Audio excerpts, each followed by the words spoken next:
Hadirin yang kami hormati, selamat pagi dan selamat datang di sidang promosi Doktor Departemen Arsitektur Fakultas Teknik Universitas Indonesia. Sidang promosi Doktor Saudari Maria Myron Charlotta Sengke akan segera dimulai. Ketua Sidang Promosi Doktor Fakultas Teknik Universitas Indonesia beserta tim penguji bersiap memulai persidangan. Calon Doktor Saudari Maria Myron Charlotta Sengke dipersilakan bersiap untuk persidangan.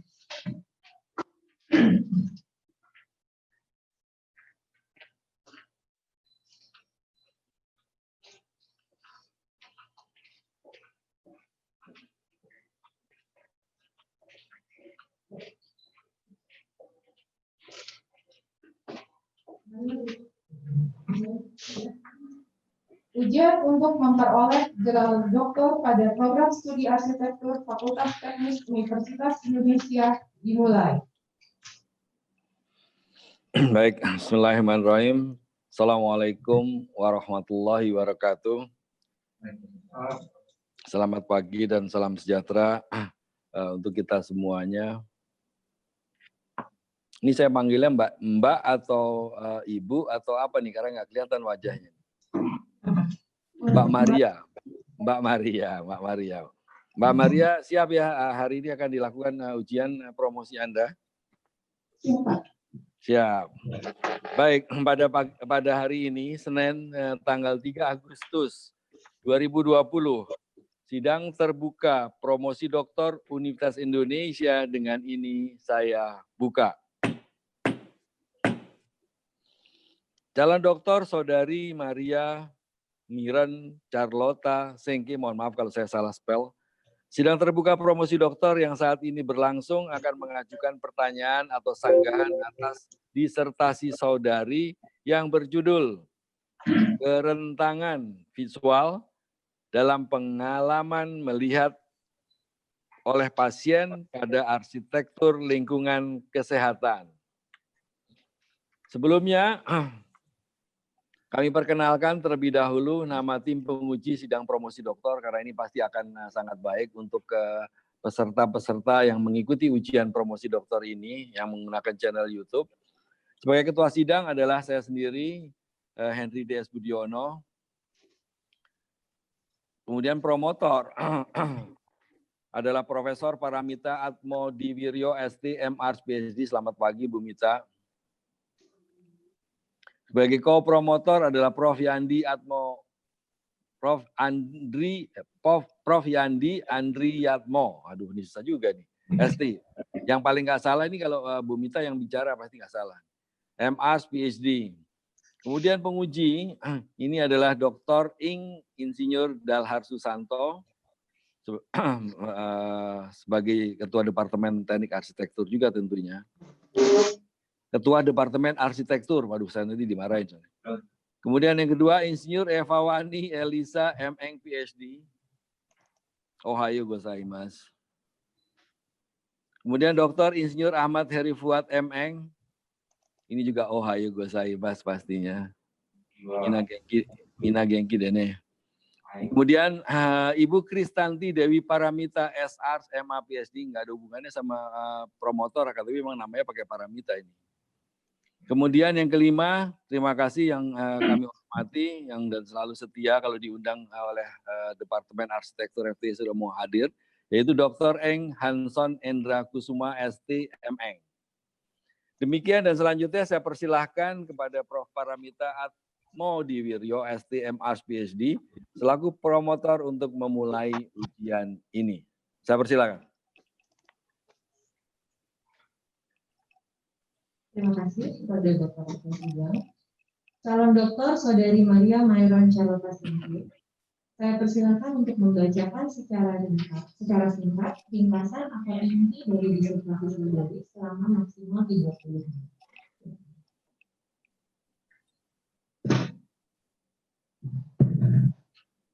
Selamat pagi dan salam sejahtera untuk kita semua.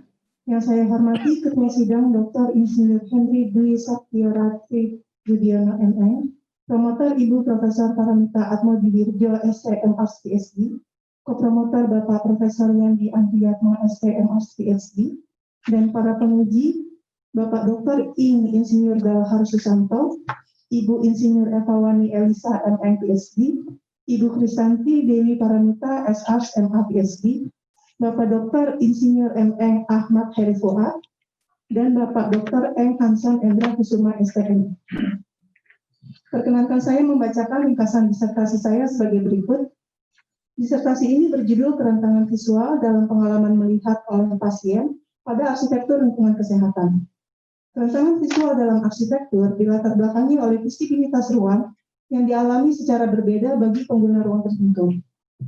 Perbedaan pengalaman ruang merupakan hasil penentuan prioritas yang menghadirkan ketidaksesuaian perletakan elemen ruang terhadap titik pandang tertentu. Disertasi ini memberikan pemahaman kerentangan visual yang berangkat dari perbedaan pengalaman titik pandang non-pasien dan titik pandang pasien sebagai pengguna ruang dalam arsitektur lingkungan kesehatan. Kerentangan visual oleh pasien hadir dilatar belakangi oleh keterbatasan pengalaman melihat saat mengalami ruang berdasarkan batas ruang visual pasien dalam kondisi pasien terbaring.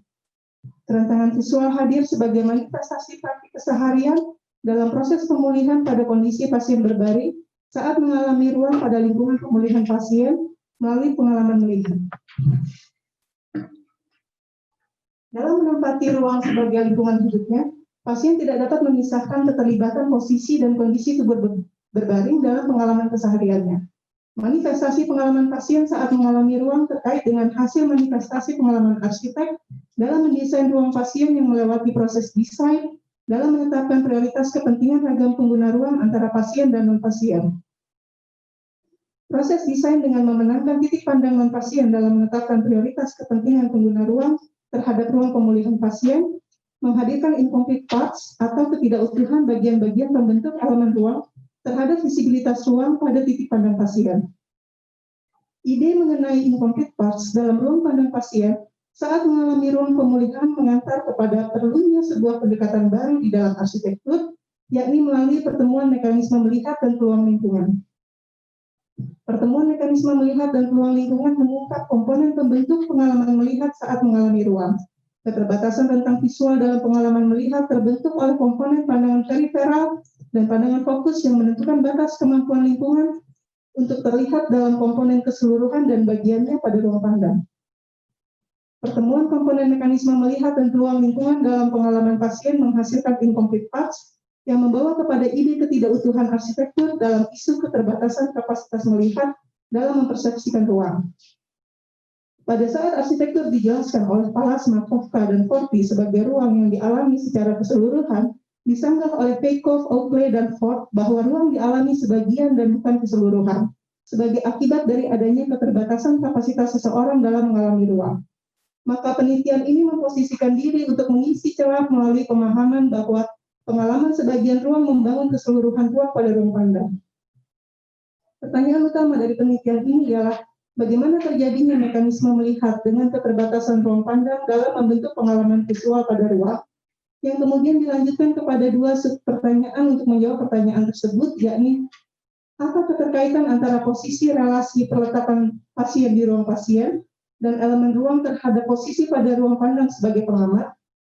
Apa keterkaitan kapasitas melihat terhadap penetapan bagian-bagian ruang dan elemen ruang tertentu dalam membangun keseluruhan ruang di ruang pasien sebagai lingkungan pemulihan pasien?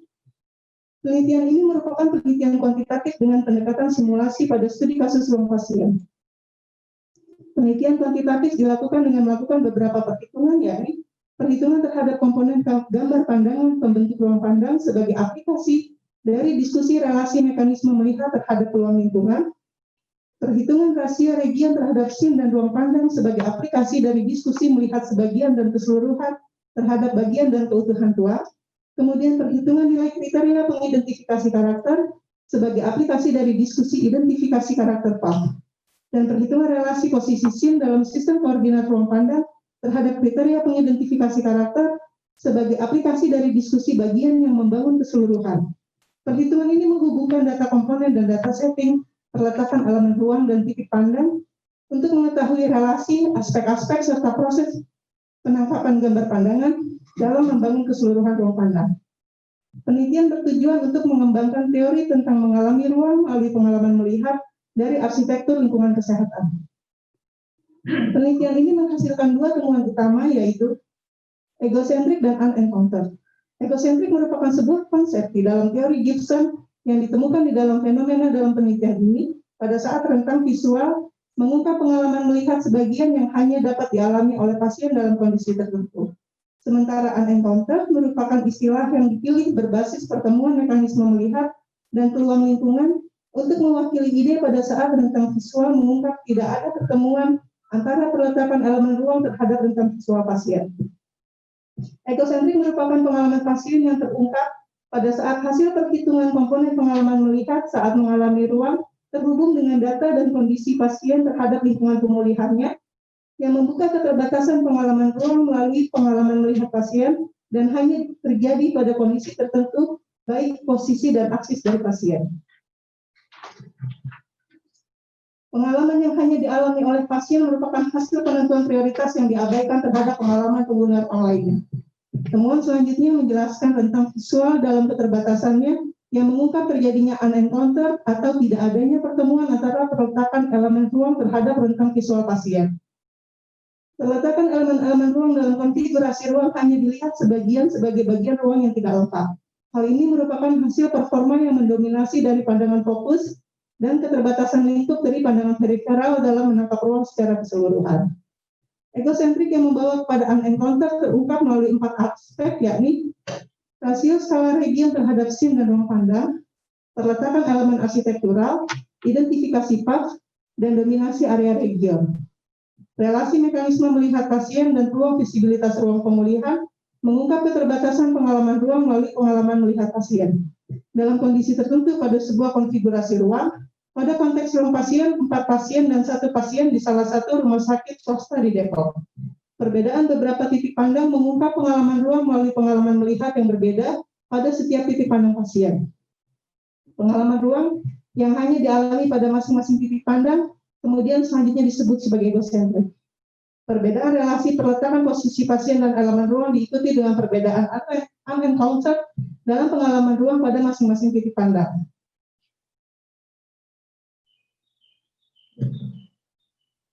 Incomplete sparks pada slide ini, pada slide ke-25, ditunjukkan pada area pojok tertentu pada masing-masing grafik pemetaan ruang pandang pada keempat dan kelima titik pandang pasien. Incomplete parts ditemukan melalui titik egocentrik dengan perhitungan yang tidak signifikan, khususnya pada area yang menunjukkan posisi dan besaran area bukaan pada ruang pandang. Hal ini menjadi bukti terjadinya unencountered dalam desain dan potensi kapasitas melihat. Incomplete sparks pada area bukaan dari titik pandang terjadi melalui penangkapan gambar pandangan fokus yang membangun rangkaian series dari scene dalam ruang pandang. Incomplete spark merupakan area bukaan yang menempati area ruang pandang yang dibentuk melalui rangkaian penangkapan gambar pandangan yang disebut scene, dan scene itu sendiri terbentuk dari komposisi region yang disebut juga sebagai subscene dalam komponen pembentuk scene. Sehingga dapat dikatakan kerentangan visual membangun sebuah struktur dari komponen pembentuk ruang melalui pandangan periferal yang membangun keseluruhan ruang, dan pandangan fokus yang membangun rangkaian scene dan komponen scene, yakni path sebagai komponen struktur unit terkecil. Dari keempat titik egocentrik menjelaskan unencountered dengan perbedaan scene pada masing-masing titik pandang. Pada setting ruang pasien dari pengalaman 2 titik pandang pasien dalam pandangan vertikal, unencountered juga ditemukan pada relasi antara area potensial pandangan terhadap kompleksitas region sebagai komposisi elemen pembentuk ruang pandang.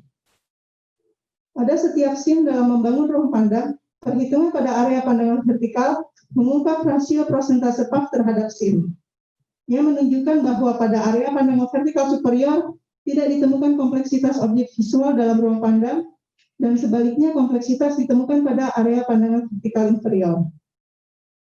Pada setting ruang pasien dari pengalaman 1 titik pandang pasien dalam pandangan horizontal, unencountered juga ditemukan pada area dengan tingkat kompleksitas tinggi dari komposisi elemen arsitektural pada ruang pandang yang justru ditambah pada area pandangan horizontal inferior. Sebagai struktur komposisi unit terkecil terhitung memiliki tingkat identifikasi karakter yang membangun figur, ground, dan ambigu dalam membentuk bagian dari elemen arsitektural. Sehingga dapat dikatakan melalui kerentangan visual dalam membangun pengalaman ruang ditentukan oleh egosentrik dan melalui unencounter dengan membongkar relasi PAF sebagai unit terkecil dalam struktur ruang pandang. Berbasis kelima kasus di atas dapat dipahami bahwa kerentangan visual merupakan pengalaman ruang melalui pengalaman melihat dalam keseharian pasien yang mengungkap batasan rentang visual dalam membangun ruang pandang dengan melibatkan peran PAF sebagai unit terkecil dalam struktur ruang pandang melalui proses membongkar, mengidentifikasi, dan menyatukan kembali PAF sebagai komposisi sebagian terhadap keseluruhan. Ruang arsitektural bisa dialami secara tidak utuh atau tidak lengkap di dalam pengalaman melihat pasien saat mengalami ruang ketika ada unencounter atau tidak adanya pertemuan antara peluang lingkungan dalam ruang pandang. Unencounter terjadi dari dua sisi, yakni batasan kapasitas rentang visual dan batasan kapasitas visibilitas peluang lingkungan. Inti yang membangun relasi di antara keduanya untuk bertemu ialah orientasi, jarak, dan aksis pada penerapan titik pandang dan elemen-elemen arsitektural. Peluang lingkungan menghadirkan kapasitas visibilitas ruang melalui tata letak yang membangun relasi antara terletakan titik pandang pengguna ruang dan terletakan elemen-elemen arsitektural yang membangun egosentrik ruang atau pengalaman yang hanya dialami pada setting tertentu. Kerentangan visual merupakan proses membongkar, mengidentifikasi, dan menyatukan kembali komponen relasi pengguna ruang dan ruang, serta komponen ruang pandang yang berbasis pada pertemuan mekanisme melihat dan peluang lingkungan. Penelitian ini berkontribusi pada pengertian ruang terkait incomplete parts pada arsitektur dalam pengalaman ruang melalui pengalaman melihat sebagai sebuah gagasan hasil unencountered dari mekanisme melihat dan peluang lingkungan. Kepekaan terhadap kondisi tertentu dari pengguna ruang. Terdapat berbagai kondisi tertentu yang dialami oleh berbagai pengguna ruang yang seringkali dikalahkan oleh arsitek dalam proses prioritas kepentingan dalam sebuah perancangan ruang. Arsitek memiliki peran dalam mempertimbangkan reorientasi pengalaman ruang melalui titik pandang pasien, sehingga arsitektur lingkungan kesehatan dapat memberikan pengalaman ruang dalam ruang pandang pada kondisi tertentu dari pengguna ruang. Kepekaan terhadap pentingnya keterlibatan kapasitas pandangan. Kapasitas pandangan menjadi batasan yang menentukan apa dan seberapa besar elemen arsitektural bisa hadir di dalam ruang pandang. Batasan kapasitas pandangan juga mempengaruhi bagaimana elemen arsitektural membangun pengalaman ruang dalam proses pembongkaran dan pembentukan ruang pandang. Arsitek perlu memperhatikan dan melibatkan elemen arsitektural dalam batasan kapasitas pandangan. Keterbaruan penelitian mengenai kerentangan visual dalam arsitektur memberikan pemahaman bahwa ketika sudut pandang dalam mendesain suatu ruang dirubah dengan tidak lagi melihat secara keseluruhan ruang, tetapi dalam batasan kapasitas melihat dari pengamat dan dalam kondisi tubuh tertentu, maka ruang tidak lagi seperti pemahaman dalam perspektif pada umumnya. Sehingga ruang tidak lagi dipersepsi secara keutuhannya, tidak lagi hanya melalui pandangan periferal dengan menolak pandangan fokus, tetapi melalui prinsip pengorganisasian komponen tidak lagi berbasis pada prinsip klasik Gestalt, tetapi melalui bagian, maka terbangun keseluruhan ruang dalam ruang pandang. Kerentangan visual memberikan pemahaman baru mengenai ruang yang dipahami sebagai komposisi bagian dari elemen arsitektur pembentuk ruang yang masuk dalam rentang visual. Melalui bagian, maka terbentuk dan terbangun keseluruhan ruang dalam ruang pandang. Terima kasih. Baik, terima kasih Ibu Saudari calon Dr. Maria. Anda sudah memanfaatkan waktu yang diberikan untuk mempresentasikan ringkasan disertasi saudara, sudah dilakukan dengan baik. Selanjutnya, sesuai dengan tata cara yang ada akan dilakukan pengujian, yaitu pemberian pertanyaan dan sanggahan dari para penguji. Untuk yang pertama, saya persilahkan Dr. Eng Hanson Endra Kusuma STMeng, staf pengajar Sekolah Arsitektur, Perencanaan dan Pengembangan Kebijakan, Institut Teknologi Bandung untuk mengajukan pertanyaan atau sanggahannya. Saya persilahkan. Ya baik Pak, selamat siang Bapak Ibu semua ya. Terima kasih atas kesempatan yang diberikan. Suara saya terdengar Pak? Alhamdulillah terdengar. Oke baik. Saya mohon izin untuk menyampaikan 2 pertanyaan dan saya pikir ini pertanyaan yang klasik ya untuk sidang-sidang disertasi. Sebenarnya tadi sudah disampaikan oleh Bu Maria, tapi saya ingin mengkonfirmasi kembali. Yang pertama adalah tentang kebaruan. Jadi kebaruan dari penelitian ini, jika dilihat dari bidang perancangan, ya, apakah itu dari teoritis atau aplikasi, kira-kira apa? Bagaimana kebaruannya? Tadi sudah sempat disampaikan, tetapi apakah ada kebaruan yang kira-kira lebih konkret gitu, yang terkait dengan bidang perancangan atau dari segi teori ataupun praktek. Itu yang pertama tentang kebaruan. Yang kedua, apakah kira-kira bagaimana caranya kira-kira terapan atau penggunaan dari egocentric dan unencounter itu pada perancangan arsitektur? Apakah secara langsung ataupun secara tidak langsung? Jadi yang pertama tentang novelty, ya, pada teori ataupun aplikasi bidang arsitektur. Yang kedua, kira-kira terapan dari egocentric dan unencounter itu secara langsung atau tidak langsung pada perancangan bagaimana? Mungkin dari saya 2 pertanyaan, itu saja. Terima kasih. Baik, terima kasih Pak Hans. Saya persilahkan Saudari Maria untuk menjawab.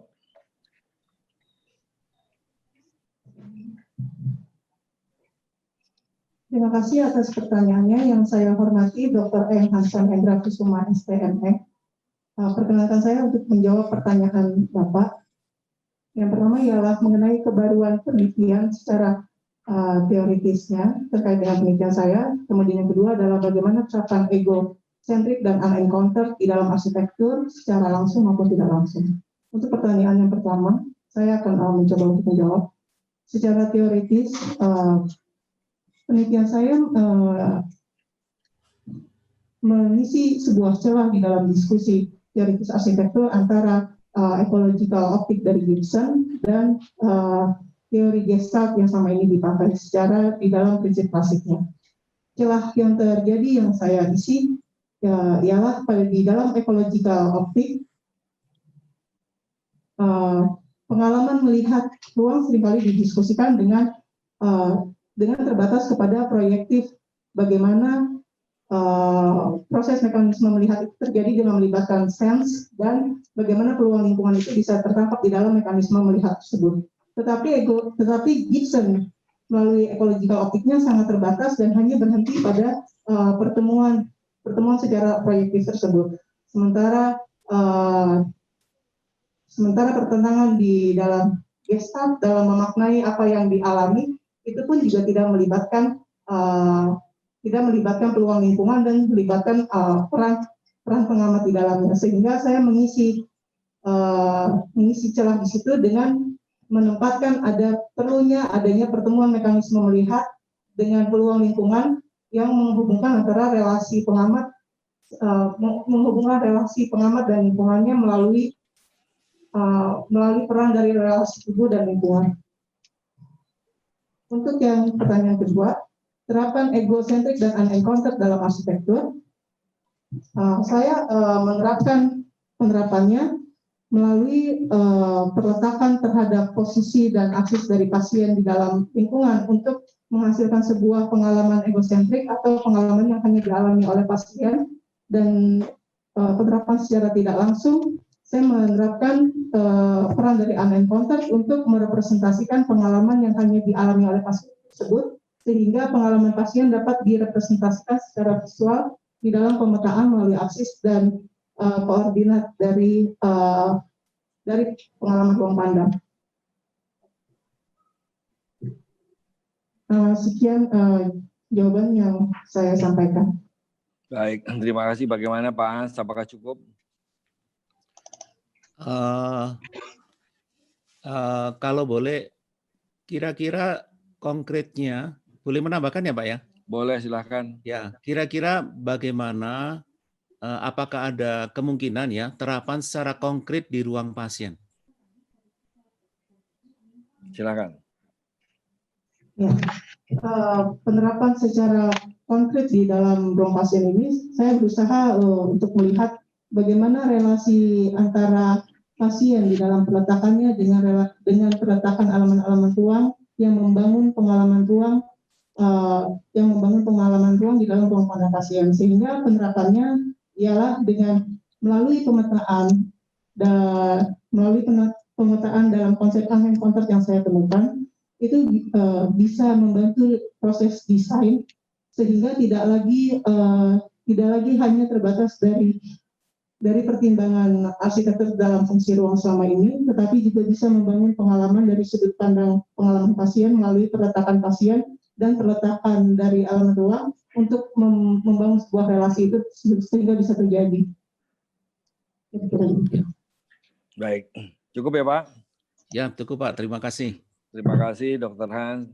Selanjutnya saya persilahkan penguji kedua, Ibu Kristanti Dewi Paramita, SR, MA, PhD, untuk mengajukan pertanyaan atau sanggaannya. Saya persilahkan, Bu Anti.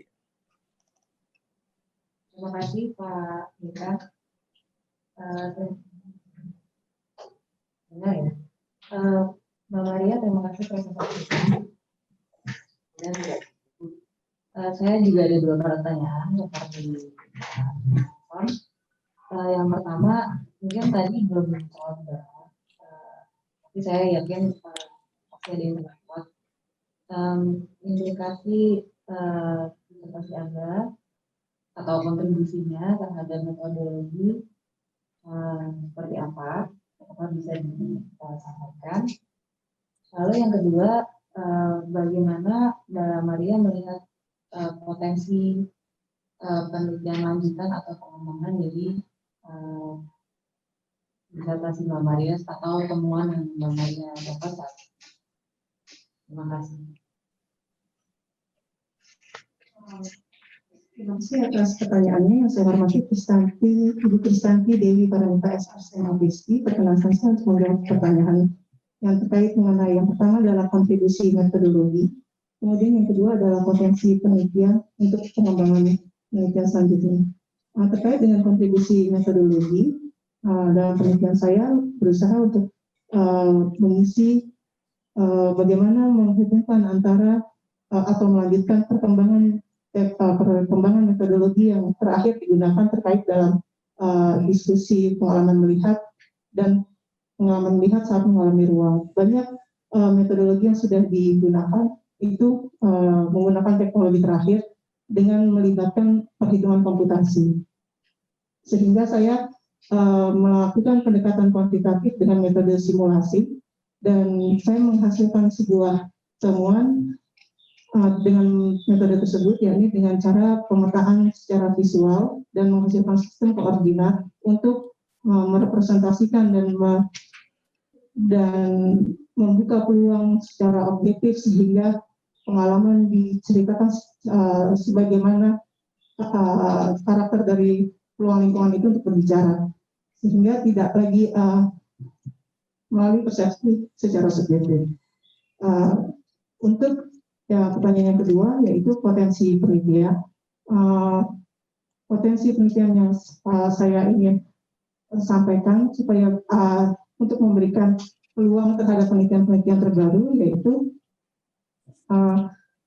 terdapat beberapa batasan di dalam penelitian saya, yakni saya menetapkan kepada penelitian yang masih terbatas secara fisik atau secara primitif, tetapi belum melibatkan teknologi secara visual dengan melibatkan teknologi terbaru yang bisa memberikan sebuah pengalaman baru dalam batasan kapasitas visual atau lebih khusus kepada pandangan visual dari pasien. Bagaimana Bu Anti, apakah cukup? Cukup Bapak. Baik, terima kasih.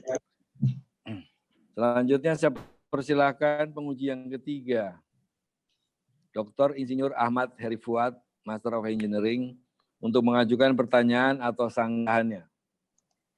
Saya persilakan. Terima kasih Pak Dekan. Saudari Maria, Anda di dalam penelitian ini sudah membahas berbagai macam gagasan atau teori. Ada Gestalt, ada Kafka, ada Hilcock, Oakley, Gibson, dan berbagai macam gagasan lainnya. Mohon dapat dijelaskan kepada kami faktor-faktor penting di dalam penelitian ini, sehingga penelitian ini dapat dianggap sebagai penelitian di dalam bidang arsitektur. Itu pertanyaan saya yang pertama. Lalu pertanyaan saya yang kedua adalah terkait dengan judul yang terkait dalam penelitian Anda. Di sini judulnya adalah kerentanan visual. Jadi saya ingin menanyakan mengapa peran rentang visual ini menjadi sangat signifikan di dalam penelitian ini. Lalu apa yang diungkap di dalam penelitian ini? Barangkali itu saja pertanyaan saya. Terima kasih. Terima kasih, saya persilakan. Terima kasih atas pertanyaannya, Bapak Dr. Insinyur Ahmad Heri Fuad, MM. Perkenankan saya menjawab pertanyaannya terkait dengan teori-teori yang saya gunakan dan bagaimana perannya di dalam arsitektur. Saya berusaha untuk menjelaskan bahwa di sini saya menggunakan sekali lagi saya untuk menyatakan bahwa penelitian saya memposisikan diri untuk mengisi sebuah celah di mana teori mengenai ecological optic dari Gibson yang saya gunakan sebagai teori utama di dalam penelitian saya memiliki batasan tertentu yang disanggah dan saya mencoba untuk mengkontraskan dengan penelitian selanjutnya bagaimana pengalaman yang dialami atau yang diberikan di dalam teori ecological optic itu kemudian dipahami atau dimaknai melalui teori Gestalt, tetapi itu pun masih terbatas, tetapi dilanjutkan oleh prinsip baru Gestalt, dan saya memposisikan penelitian saya dalam pertemuan mekanisme melihat dan peluang lingkungan untuk mengisi celah di mana di dalam diskusi tersebut tidak membahas atau tidak melibatkan peran dari mekanisme melihat secara khusus dan peluang lingkungan yang masuk ke dalam kerentanan visual tersebut. Dalam teori Gestalt yang tidak dibahas itu ialah teori Gestalt, maksud saya teori ecological optic itu menjelaskan mengenai pengalaman peluang yang dialami secara proyektif. Pengalaman peluang yang dialami secara proyektif itu dia maksudnya teori ini mengungkap bagaimana pengalaman ruang ditangkap melalui pandangan panca indera dengan secara visual, tetapi tidak melibatkan adanya batasan kerentanan visual tersebut, sehingga hanya mengungkap bagaimana ruang tertangkap di dalam ruang pandang. Sementara hasil dari apa yang ditangkap dan yang diproyeksikan itu kemudian dilanjutkan di dalam sebuah diskusi teori Gestalt bahwa pengalaman ruang dialami secara keseluruhan. Demikian juga di dalam teori dari Pallasmaa yang menyatakan bahwa ruang dialami secara keseluruhan melalui pandangan peripheral dengan mengesampingkan adanya peran dari pandangan fokus. Setelah itu diskusi dalam memahami itu kemudian dilanjutkan lagi. Saya menggunakan melanjutkan adanya diskusi yang melanjutkan dari prinsip klasik Gestalt itu ada prinsip baru Gestalt, yaitu bagaimana melibatkan peluang lingkungan sehingga Gestalt tidak lagi dipahami dalam prinsip-prinsip klasiknya, tetapi ada peran bagaimana komponen-komponen yang membentuk dan bisa memberikan makna kepada pengalaman ruang itu bisa mengalami sebuah perubahan. Meskipun demikian, prinsip baru dari Gestalt itu masih juga tidak melibatkan seberapa spesifik atau seberapa batasan antara pengalaman melihat dengan peluang lingkungan. Kira-kira yang bisa saya sampaikan. Kemudian untuk kerentanan visual itu sendiri terkait dengan arsitektur, saya memberikan sebuah pemahaman dari yang saya pelajari mengenai kerentanan visual bahwa ruang tidak lagi seperti yang dikatakan oleh Pallasmaa bahwa ruang dialami secara keseluruhan melalui pandangan peripheral dengan menolak pandangan fokus, tetapi ruang dialami secara sebagian dengan ditemukannya adanya batasan dari kerentangan visual itu sendiri. Sehingga melalui batasan bagian-bagianlah yang membentuk keseluruhan ruang, yang keseluruhan ruang yang dimaksud itu ialah keseluruhan ruang pandang dari pasien dan yang hanya dialami oleh pasien itu sendiri. Bagaimana Pak Heri? Cukup Pak Dekan, terima kasih. Baik, terima kasih. Semoga Bu Pak Saudari Maria nggak capek ya. Masih ada beberapa ini. Nggak capek kan ya? Nggak boleh capek. Selanjutnya saya persilahkan penguji keempat. Insinyur Evawani Elisa, Master of Engineering PhD untuk mengajukan pertanyaan atau pasangannya. Saya persilahkan Ibu Evawani. Oke, terima kasih Pak Dekan. Bismillahirrahmanirrahim. Saudara calon Dr. Maria Miron Charlotta Sengke, namanya Pak. Selamat ya, Anda sudah mencapai tahap ini. Ya, Anda sudah berusaha memperbaiki. Sebelumnya kita sudah sidang tertutup ya, dalam jangka waktu yang sangat pendek. Anda bisa melakukan perbaikan-perbaikan ya berdasarkan masukan-masukan saat itu. Ini sesuatu yang luar biasa menurut saya karena semua tetap Anda lakukan selaras dengan sikap Anda yang taat azas ya dan rapih tentu saja. Walaupun saya melihat dari PDF yang Anda kirim itu referensinya kok tidak terikut ini terkopi gitu. Mungkin karena soal teknis saja ya. Karena kalau yang dari draft sebelumnya itu referensinya juga banyak sekali. Nah, karena semua sudah diperbaiki dengan sangat baik, terus terang saya agak sulit ya mau nanya apa gitu. Nah, untuk itu mungkin saya ingin men-challenge Anda dengan beberapa hal. Komentar saya mungkin ada unsur pertanyaan juga, silahkan nanti Anda tanggapi ya.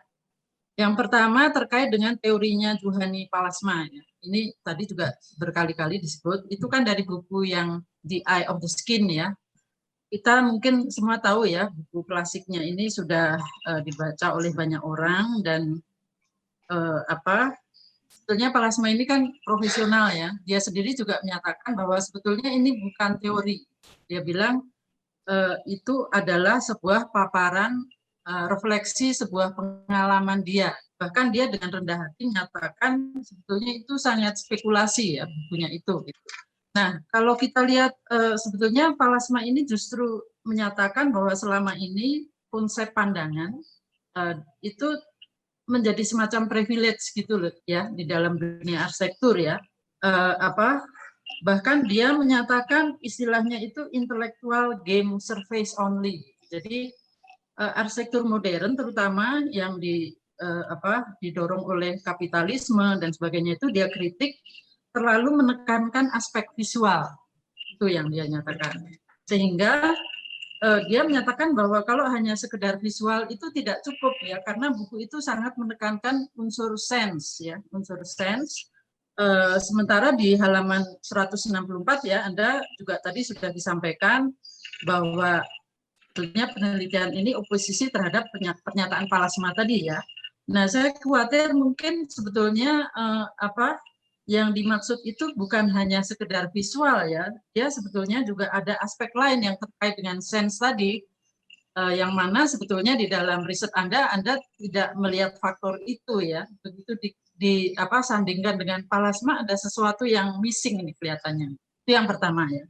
Yang kedua, saya juga menyimak di halaman 159 ya, mungkin Anda sekarang nggak pegang itu, tapi saya bacakan saja, ada paragraf yang menyatakan bahwa pandangan diam di ruang panjang atau jarak jauh itu akan memberi kesan perasaan tertekan. Walaupun itu sebenarnya pernyataan dari diskusinya Nevert ya, tapi saya melihat bahwa di situ tiba-tiba ada kata-kata perasaan tertekan gitu ya. Selama ini Anda sudah konsisten bahwa Anda akan menyingkirkan aspek perasaan tadi ya, karena semuanya Anda melihat dari sisi teknis gitu. Bukan teknis ya, artinya itu di luar yang Anda perhatikan sebetulnya ya. Tapi begitu itu muncul, itu kenapa dimunculkan? Karena itu saya merasa itu di luar ranah bahasan Anda, ya. Yang kedua. Nah, yang terakhir, yang ketiga, Anda menyatakan bahwa penelitian ini berfokus pada kegiatan keseharian dalam keadaan tubuh berdiam, ya, berbaring dalam pengertian berdiam. Nah, sementara sebetulnya Gibson, Anda juga pakai teorinya Gibson, ya. Gibson itu menyatakan pada saat kita diam pun sebetulnya retina kita itu kan formasinya pasti berubah, ya. Jadi kalau dalam fenomena yang ekstrim, misalnya kalau kita misalnya lagi naik roller coaster, ya, itu kan akan kelihatan pergerakan itu, ya. Itu yang ekstrim. Sehingga itu mungkin yang kemudian sering dipakai di optical games, ya, idenya Gibson itu. Tapi Anda posisinya ini sebetulnya diam. Cuman kan retina ini tetap bergerak kan. Karena Gibson sendiri menyatakan istilahnya motion perception, ya. Lagi-lagi ternyata Gibson juga bicara mengenai persepsi gitu. Sedangkan karena ini Anda simulasi semuanya dilakukan melalui simulasi, tentu faktor persepsi itu lepas dari pengamatan Anda, ya. Nah, mungkin justru saya melihat apakah riset ini justru bisa dikembangkan, ini sesuatu yang sangat luar biasa, tapi justru dikembangkan untuk hal lain yang tidak langsung diaplikasikan kepada manusia, ya, karena keseluruhan dari riset Anda ini kan simulasi, ya, tidak ada pasien yang sesungguhnya di situ. Nah, dalam konteks itu mungkin Anda bisa menjelaskan, karena memang di bagian akhir juga Anda menyatakan kekurangan-kekurangan, ya, dari penelitian ini. Misalnya semua udah jelas sih bahwa jawaban saya mungkin bisa dijawab ke situ. Saya kan hanya fokus di apa yang Anda sampaikan, ya, simulasi. Tapi mungkin 3 pertanyaan tadi barangkali Anda bisa sampaikan, ya, dalam pandangan Anda itu seperti apa kira-kira tanggapan Anda. Terima kasih. Mudah-mudahan jelas, ya. Terima kasih Bu Eva Wani, saya persilakan Saudari Maria. Terima kasih atas pertanyaannya, Ibu Insinyur Eva Wani Alisa MHSD. Menantang saya untuk menjawab pertanyaan Ibu terkait mengenai konsep teori dari Pallasmaa, bahwa Pallasmaa tidak hanya menekankan atau hanya mengangkat kepada salah satu peran dari panca indera dalam pengalaman ruang, dan bahwa Pallasmaa juga melibatkan adanya indera selain visual dalam mengalami ruang itu. Menurut saya sepakat dengan apa yang Ibu temukan di dalam teori Pallasmaa. Tetapi kenapa lalu saya memposisikan diri untuk menggunakan Pallasmaa di dalam pengalaman, di dalam topik dari penelitian saya mengenai terkait dengan diskusi pengalaman ruang melalui pengalaman visual, yaitu bahwa ada sesuatu yang menarik di dalam teori Pallasmaa, yaitu Pallasmaa pada saat menyatakan peran dari panca indera khususnya terhadap visual.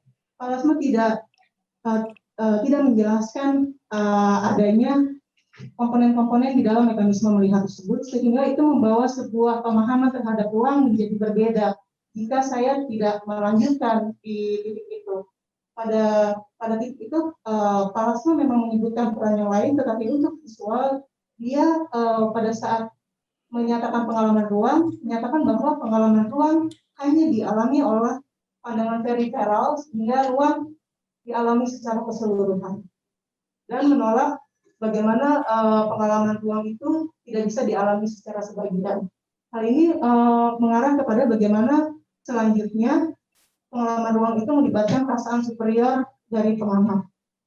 Sementara pada beberapa teori dari ilmu disiplin lain, yaitu dari fisiologi mata, menjelaskan pandangan yang disebutkan secara pandangan periferal atau pengalaman melihat secara visual Pallasmaa itu tidak sesuai dengan apa yang disampaikan atau apa yang ditemukan terakhir di dalam temuan terakhir di dalam bidang disiplin ilmu fisiologi, yaitu mata memiliki batasan kerentangan visual, dan batasannya semakin spesifik atau semakin tepat, bahwa manusia tidak bisa mengalami secara keseluruhan, tetapi ada batasan tersebut. Dan di dalam batasan itu pun terdapat adanya peran dari pandangan fokus yang ditolak oleh pandangan vertikal yang ditolak oleh Palasma, sehingga jika berhenti sampai di titik itu di dalam pandangan Palasma, maka selanjutnya arsitektur akan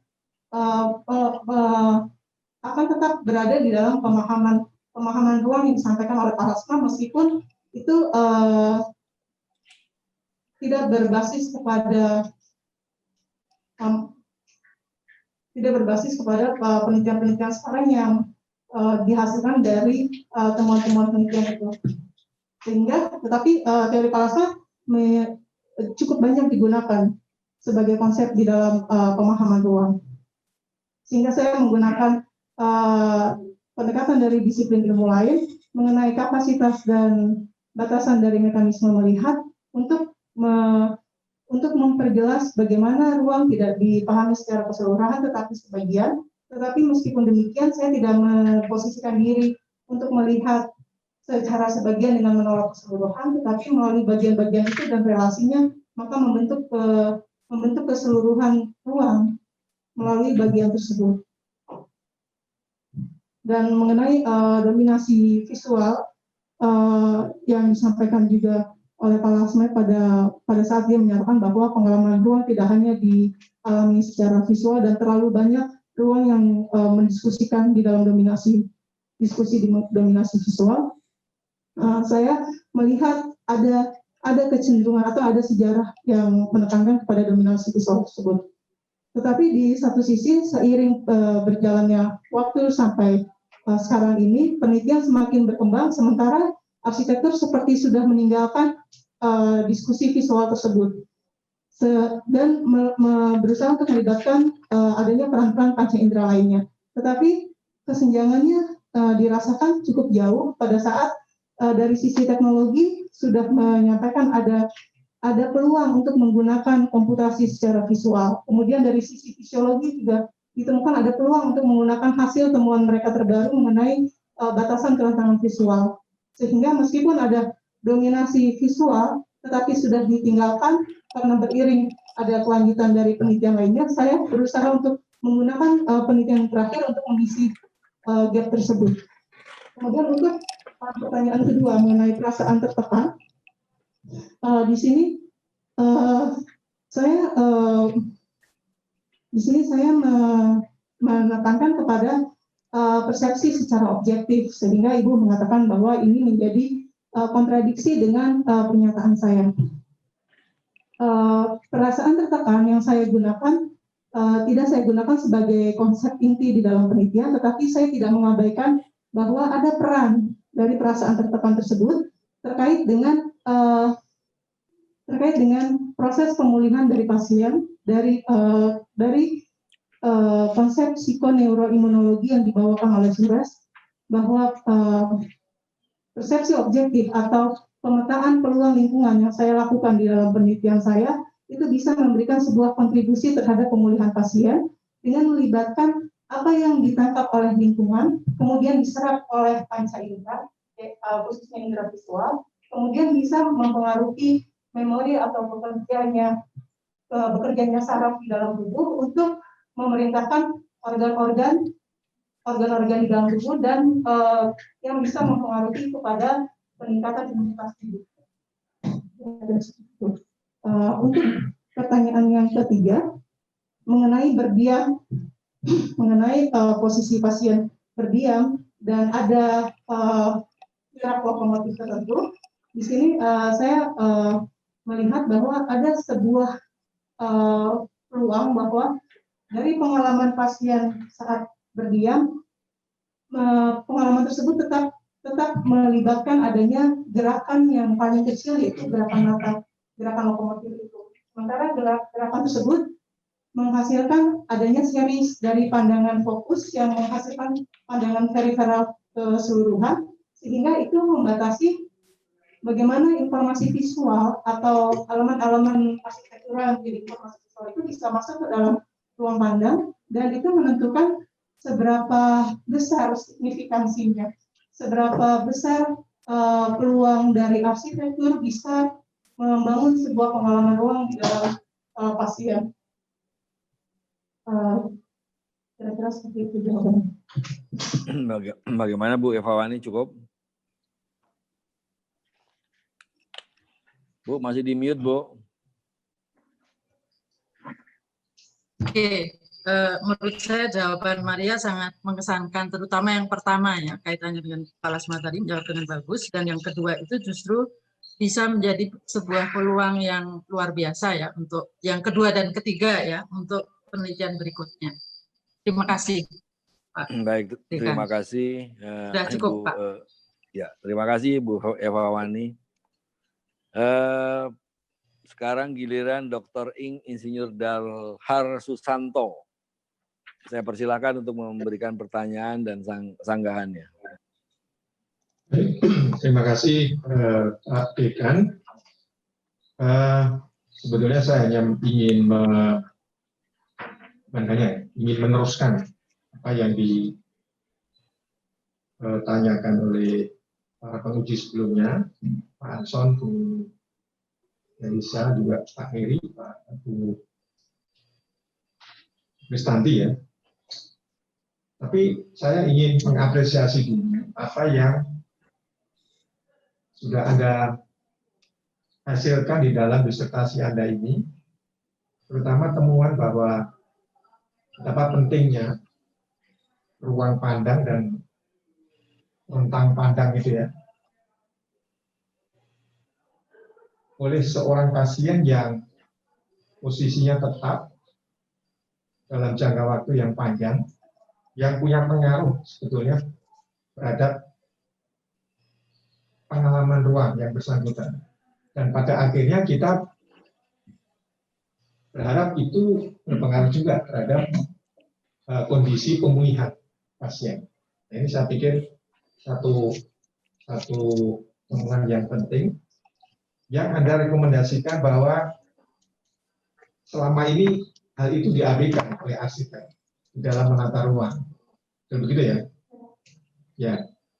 Nah, untuk itu yang pertama saya ingin ketegasan Anda sekali lagi untuk menyampaikan kekuatan dari metode yang Anda gunakan. Tadi sudah disampaikan oleh Bu Kristanti, apakah ini bisa juga disebut temuan kebaruan dalam hal metode? Karena begini, metode yang Anda gunakan ini kan komputasi, komputer ya, simulasi digital, yang sifatnya kuantitatif.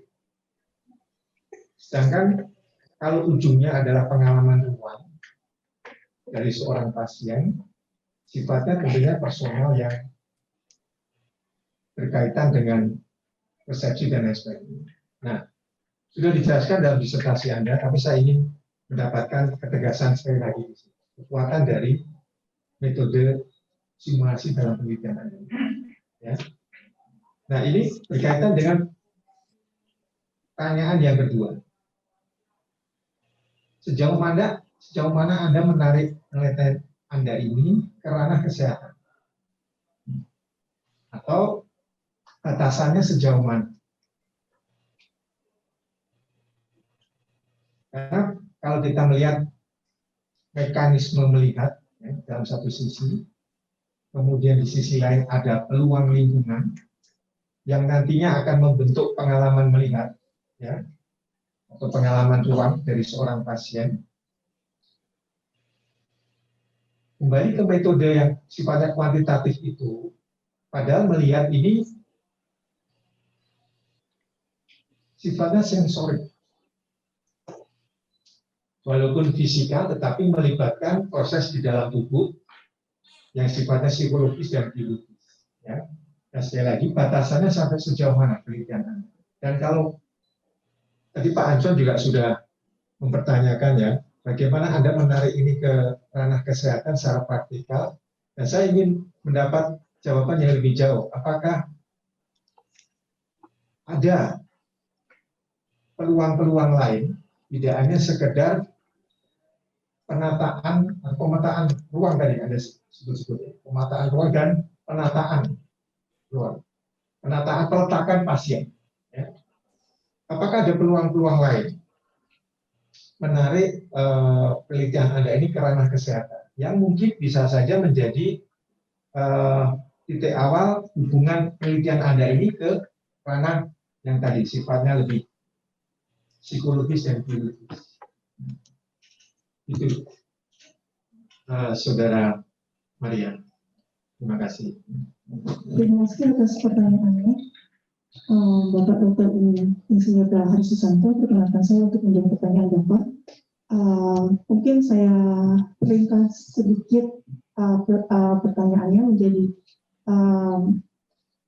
perbedaan antara pengalaman pasien yang dirasakan secara personal dengan penelitian yang saya bawakan yang sifatnya lebih sifatnya seperti jauh dari pengalaman personal, tapi lebih kepada objektif, secara objektif, karena saya menggunakan metode kuantitatif dengan pengukuran. Dan bagaimana keterkaitannya antara metode tersebut yang bisa membawa kepada pengalaman pasien dalam mengalami pemulihan dari kesehatan pasien secara fisik maupun psikologisnya. Kira-kira mungkin seperti yang bisa saya sampaikan. Ya, silakan. Ya, saya ingin mencoba menjelaskan mengenai kekuatan dari metode penelitian yang saya gunakan, yang terkesan sepertinya jauh dari pengalaman personalnya pasien. Di satu sisi, persepsi visual yang selama ini dilakukan di dalam penelitian menggunakan sebuah metode dengan melakukan interview atau tanya jawab wawancara kepada pasien dengan apa yang dialami pada saat mengalami sebuah ruang. Tetapi pengalaman personal tersebut banyak dipengaruhi oleh kondisi kesehatan pasien yang mengalami perubahan. Juga terdapat banyak aspek yang mempengaruhi perbedaan dari apa yang dirasakan oleh pasien meskipun berada di dalam ruangan yang sama. Sehingga pada saat berbicara mengenai ruang secara fisik dan dinilai dengan perubahan pengalaman personal pasien yang secara subjektif bisa berubah, dirasakan menjadi tidak tetap atau terlalu bias jawabannya, sehingga saya mencoba untuk masuk ke dalam sebuah celah tersebut dengan menggunakan sebuah metode bagaimana pengalaman lingkungan itu menceritakan sebagaimana dia tertangkap oleh pasien melalui mekanisme melihat yang bisa dialami oleh setiap pasien. Meskipun demikian, memberikan pengalaman yang berbeda yang juga masih terikat dengan posisi pasien di dalam ruang tersebut, sehingga saya mengurangi adanya perubahan atau perbedaan pengalaman yang berubah-ubah dengan membandingkan antara pendekatan secara persepsi subjektif dengan persepsi objektif. Pada saat saya ingin mengisi celah tersebut, saya menggunakan metode dengan penangkapan dan pengukuran gambar pandangan melalui simulasi komputasi dengan menggunakan program Rhino. Nah,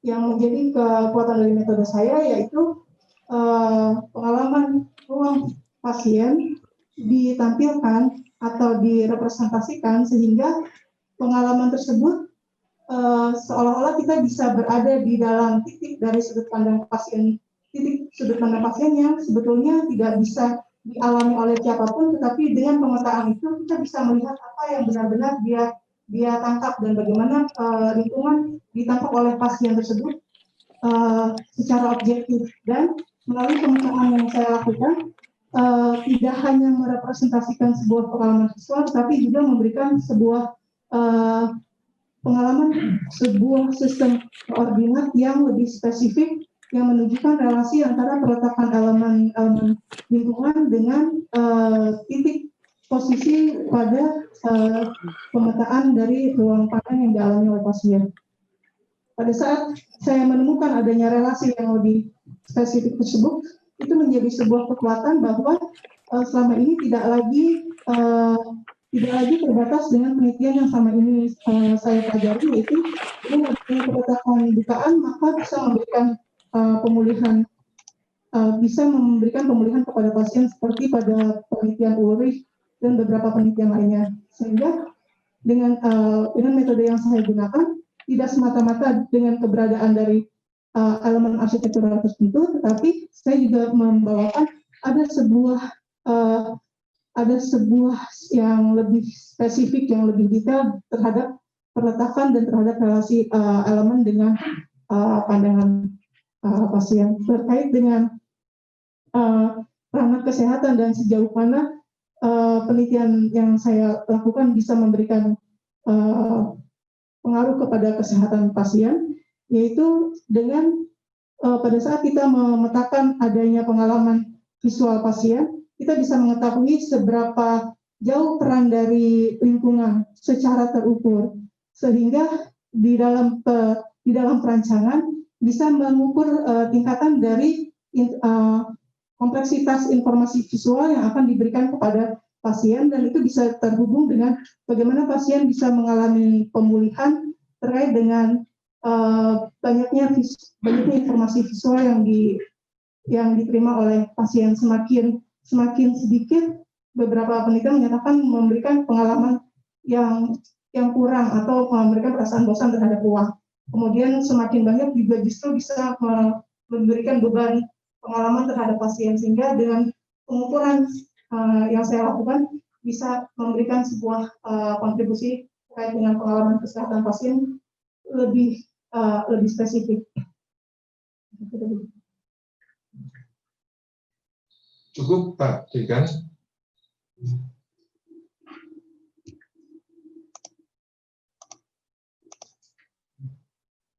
Unmute. Ya, terima kasih Pak Dalhar. Ini penguji terakhir, karena habis ini pastinya akan ada tanggapan dan komentar baik dari kopromotor dan promotor. Jadi agak sedikit bernapas nih calon dokter Maria ini.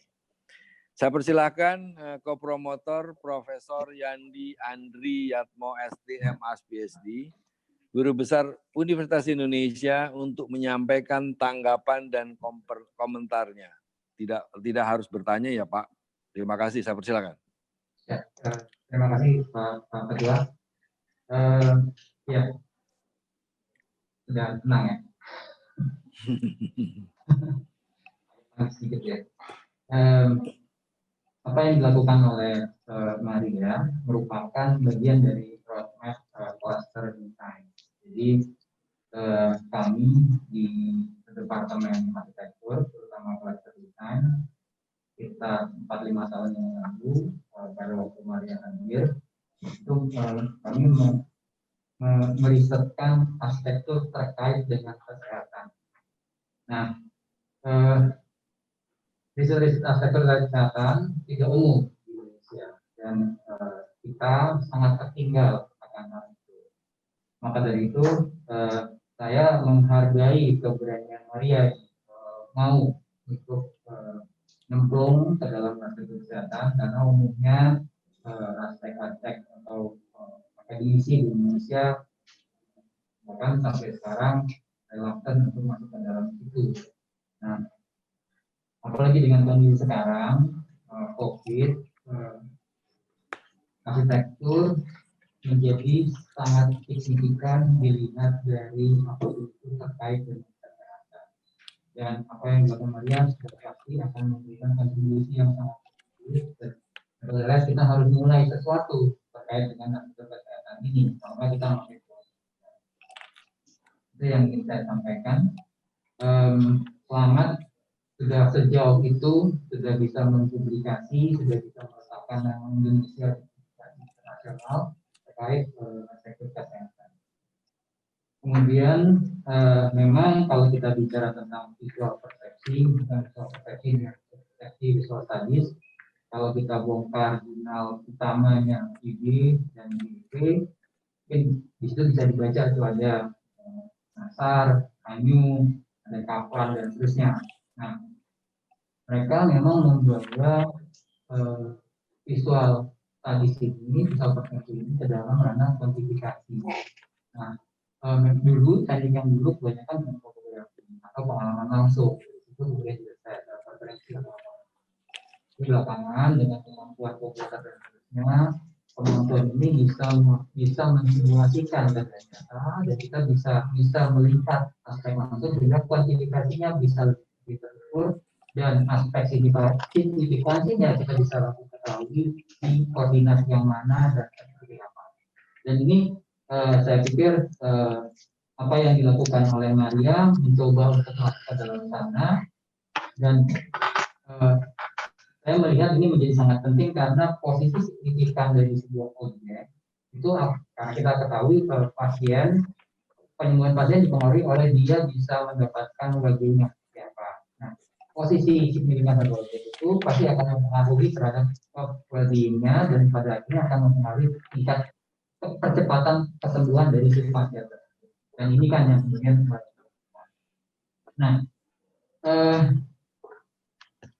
Maria sendiri, saya tahu persis Bapak Ibu, dia up and down, jadi kadang-kadang sangat semangat, tapi di lain waktu kemudian menjadi sangat muji, ini saya nge-game apa gitu ya, tapi itu kan pada umumnya mahasiswa dokter, dan rasanya nggak ada mahasiswa dokter yang nggak kayak gitu, tahu saya, dan Anda sudah melewati itu, Anda sangat resilient untuk menyelesaikan itu, dan saya menghargai itu. Dan saya melihat riset ini bagi Maria menjadi lebih bermakna, karena confidence dari Maria menjadi growing sangat besar, manakala kemudian fokus pada kerentanan visual. Dan itu kami bisa melihat, manakala kemudian kita sampai ke kerentanan visual, itulah kemudian dia bisa menyampaikan segala macam sesuatunya, semua pengetahuannya bisa terintegrasi di sana. Dan saya melihat kemudian dari situ, kemudian kalau tadi itu kan Maria sudah berusaha untuk perform, bagaimana dia dancing dari satu teori ke teori yang lain, dari Gestalt, plasma dan seterusnya, dan sangat baik. Walaupun ya ini mungkin barangkali pengalaman Anda ya, ini kan sertifikat pertama Anda di dalam riset yang dia. Dan satu hal yang menurut saya perlu advance dari risetnya Maria ini adalah kemudian bagaimana kemampuan pengolahan data dan simulasi itu membentuk peluang peletakan informasi elemen penting. Karena kalau di riset kan yang lain kan kita bahas, tadi itu kan NASA sama si Haji segala macam, mereka kebanyakan kan tuh di ruang-ruang environment natural, mereka melihatnya lingkungan terbuka, hijau dan seterusnya. Nah ini kan apa yang terjadi dalam ruangan tertutup dan seterusnya. Ada nggak aspek-aspek penting yang kemudian mempengaruhi itu terhadap well-being. Nah, ini yang kemudian secara langsung sebenarnya kita kemudian bisa memaknai itu, apakah dia hijau, apakah dia langit, apakah dia lukisan, apakah dia objek, atau apakah dia televisi, apakah dia warna dan seterusnya. Dan ini penting karena dengan begitu, dengan kita tahu di mana posisi signifikannya, kehati-hatian terhadap apa yang kemudian memberikan signifikan penyembuhan pasien itu menjadi diperhatikan. Dan kemudian artinya apa? Pasien bukan hanya dari aspek medis saja yang diperhatikan, tapi dari aspek psikologinya, aspek yang lain yang kemudian memberikan makna yang tidak. Di sini sebenarnya peran aspek itu menjadi sangat signifikan. Terima kasih. Baik, terima kasih kopromotor Prof. Yandi. Saya persilahkan selanjutnya promotor Profesor Paramita Atmodiwiryo ST MAs PhD, Guru Besar Universitas Indonesia untuk menyampaikan tanggapan dan komentarnya. Saya persilahkan. Terima kasih Pak Ketua Sidang. Saya akan menyampaikan beberapa tanggapan atau komentar untuk menjelaskan beberapa aspek penting dari disertasi dari Saudari Maria ini.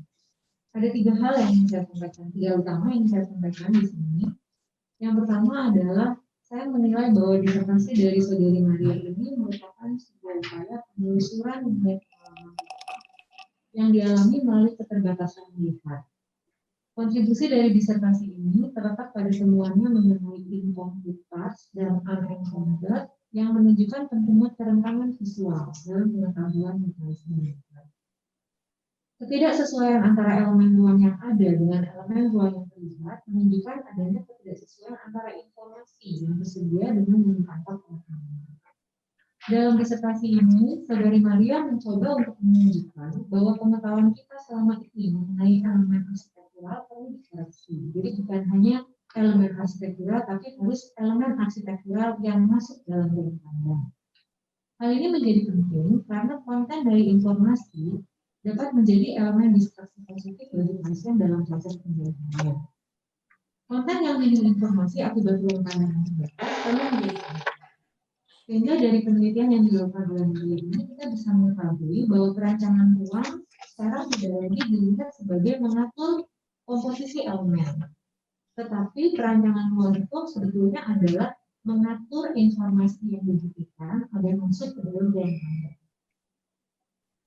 Itu adalah hal pertama yang saya anggap penting dari disertasi Maria. Kemudian yang kedua adalah mengenai pendekatan penelitian yang juga tadi telah disampaikan oleh yang bisa dilakukan. Jadi di sini memang Saudari Maria melakukan penelitian melalui simulasi sebagai upaya mengungkap secara objektif mekanisme penglihatan fokus dan visual. Yang dilakukan adalah melalui capture dari ruang pandang sepanjang aksis gerakan mata dalam posisi berdiri berbaring. Meskipun jumlah kasus yang disimulasikan terbatas dalam penelitian ini, namun hasil yang ditemukan menurut saya cukup dapat memberikan gambaran mengenai terjadinya mekanisme kerentanan visual terdiri dari membongkar, mengidentifikasi dan menyatukan kembali bagian yang terlihat dalam penelitian. Sebagai penelitian tentang persepsi secara kuantitatif, saya melihat bahwa penelitian ini dapat melengkapi penelitian persepsi subjektif yang selama ini sudah dilakukan. Tentu memang masih menjadi tantangan lebih lanjut mengenai bagaimana pemahaman tentang integritas itu kemudian memang dirasakan secara subjektif oleh pengguna ruang. Tentunya hal ini adalah di luar dari ruang untuk penelitian pada saat ini.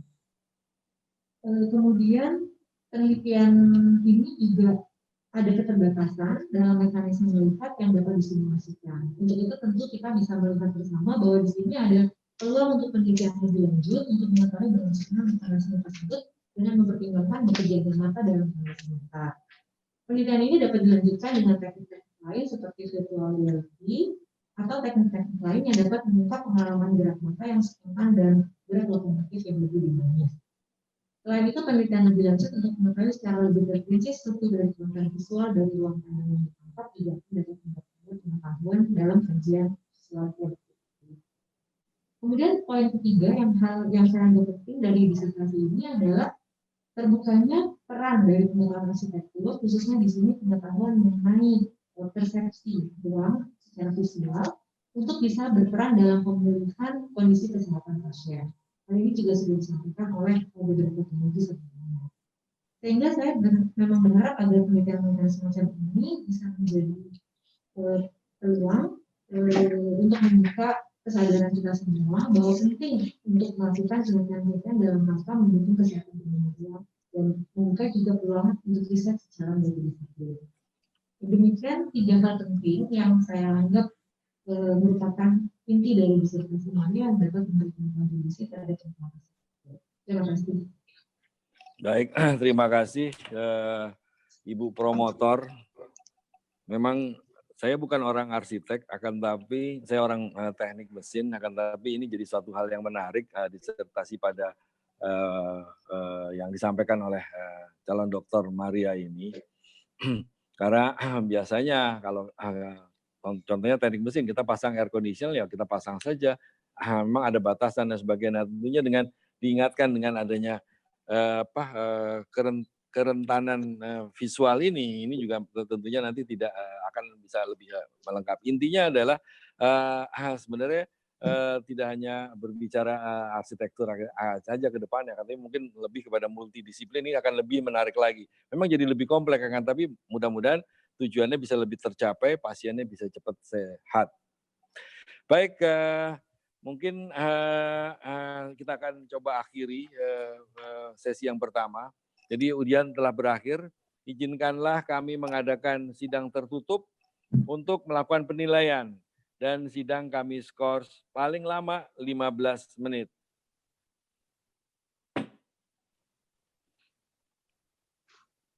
Calon doktor Saudari Maria Miron Charlotta Sengke dipersilakan untuk keluar dahulu dari ruang sidang dan dipersilakan hadir kembali sesuai dengan waktu yang telah ditentukan. Terima kasih.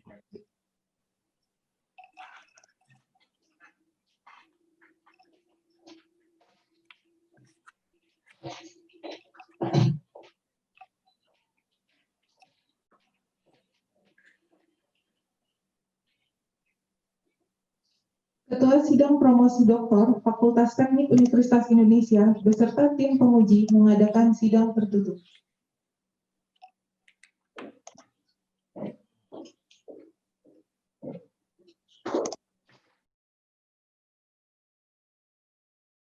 Ujian promosi doktor akan dilanjutkan kembali. Ketua Sidang Promosi Doktor Fakultas Teknik Universitas Indonesia beserta tim penguji bersiap melanjutkan sidang terbuka. Calon doktor Saudari Maria Miron Charlotta Sengke bersiap untuk lanjutan sidang terbuka.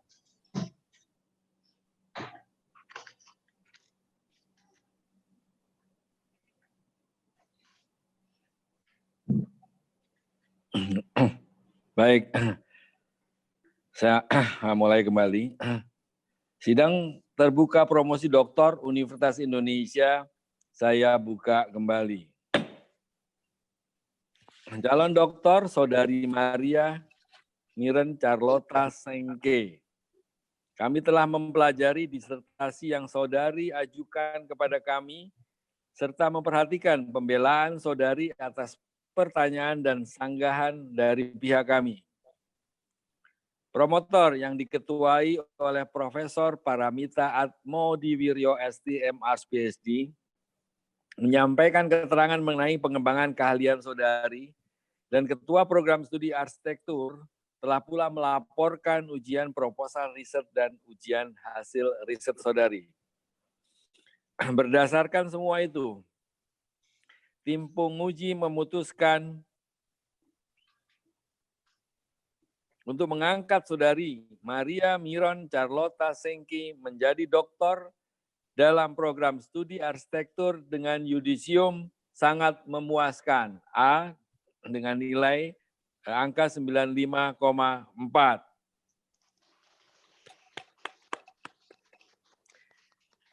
Kami ucapkan selamat kepada Dr. Maria Miron Charlotta Sengke atas gelar yang saudari peroleh.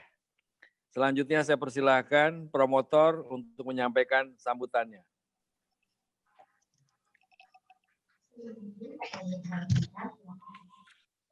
Terima kasih kepada Pak Dekan selaku ketua sidang. Assalamualaikum warahmatullahi wabarakatuh. Waalaikumsalam. Pertama-tama saya mengucapkan selamat kepada Dr. Maria Miron Charlotta Sengke yang pada hari ini telah mempertahankan disertasinya pada program doktor arsitektur Fakultas Teknik Universitas Indonesia.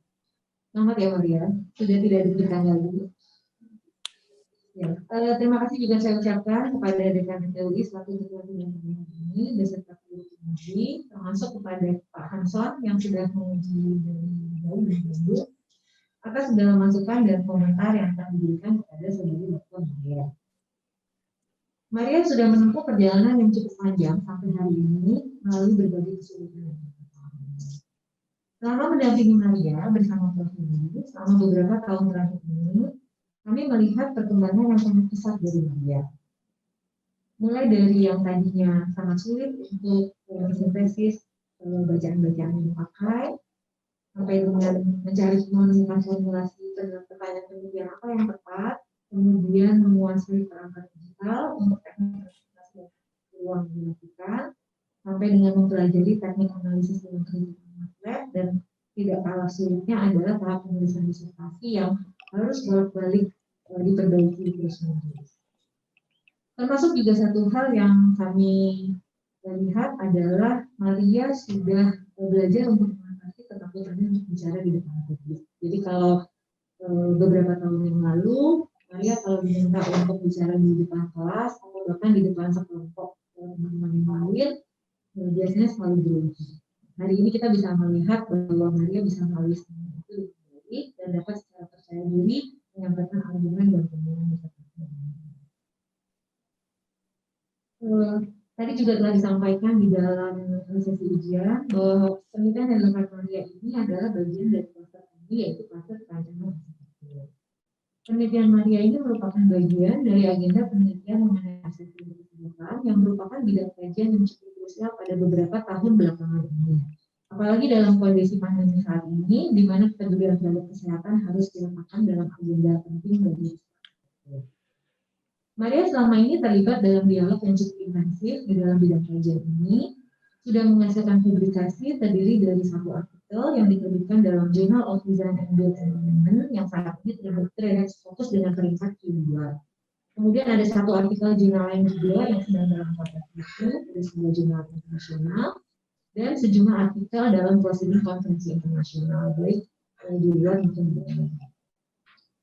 Maria telah memberikan kontribusi yang cukup besar dalam perkembangan pengetahuan mengenai arsitektur lingkungan kesehatan selama menjadi mahasiswa dokter.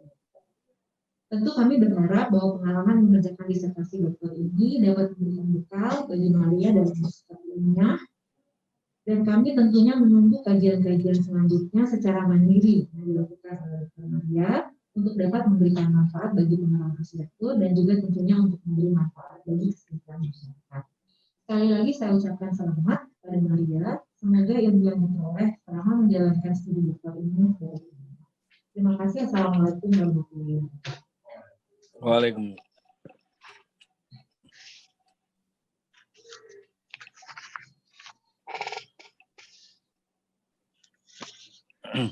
Baik hadirin yang kami hormati, untuk diketahui bahwa Dr. Maria Miron Charlotta Sengke. Jadi udah terbiasa ya dengan Dr. Maria. Adalah doktor ke-12 di program studi Arsitektur Fakultas Teknik Universitas Indonesia. Atau doktor yang ke-366 yang diluluskan oleh Fakultas Teknik Universitas Indonesia. Kalau saya nggak salah ingat, ini adalah doktor pertama di semester ini ya Pak Dalhar. Betul, Pak Tidak. Betul. Nah, selamat sekali lagi kepada Anda. Atas nama pimpinan Fakultas Teknik Universitas Indonesia, kami ucapkan selamat kepada Dr. Maria Miron Charlotta Sengke atas gelar yang saudari peroleh. Ini di luar kelaziman ini, boleh enggak? Cuman menurut saya boleh, karena saya ketua sidang jadi harusnya boleh. Saya persilakan kalau Dr. Maria ingin menyampaikan sesuatu, tapi hanya 1 atau 2 menit saja. Nggak ada dalam tata cara, tapi saya persilakan karena menurut saya nilai Anda sangat baik sekali. Jadi saya persilakan kalau ada yang ingin diungkapkan atau mau dicurhatkan juga boleh ke promotor sama kopromotor. Ada yang ingin mau disampaikan? Saya persilakan. Saya ingin mengucapkan banyak terima kasih dan mohon maaf atas besar-besarnya atas segala kekurangan dari jawaban-jawabannya yang mungkin tidak sempurna. Tetapi saya sungguh menghargai setiap effort yang diberikan oleh promotor dan promotor, juga para dosen yang ada di sini. Saya merasakan cukup besar kontribusinya terhadap pengembangan keilmuan yang saya alami selama saya menjalani studi di sini. Terima kasih banyak. Acara ini sebenarnya tidak hanya di lingkup internal, tapi banyak orang yang ikut melihat. Ada mungkin orang tua Anda, atau mungkin teman Anda, atau segalanya, atau ada yang ingin disampaikan? Terima kasih, Dok. Saya ingin mengucapkan banyak terima kasih atas dukungan kepada orang tua saya, ibu dan bapak saya yang sedang menyaksikan acara, juga kakak saya, Melvin, juga sahabat-sahabat baik saya, dan teman-teman klaster terutama untuk klaster perencanaan kesehatan. Baik, terima kasih Dr. Maria. Dengan demikian ujian promosi doktor telah berhasil dilaksanakan. Dan dengan ini sidang terbuka promosi doktor Universitas Indonesia saya tutup. Terima kasih kepada Pak Dalhar yang telah mengatur ujian ini dengan baik sekali. Ketua Sidang Promosi Doktor Fakultas Teknik Universitas Indonesia beserta tim penguji mengakhiri sidang terbuka. Dengan demikian, sidang promosi doktor di Universitas Indonesia telah selesai. Selamat kepada Dr. Maria, dan akhir kata kami sampaikan terima kasih dan selamat siang.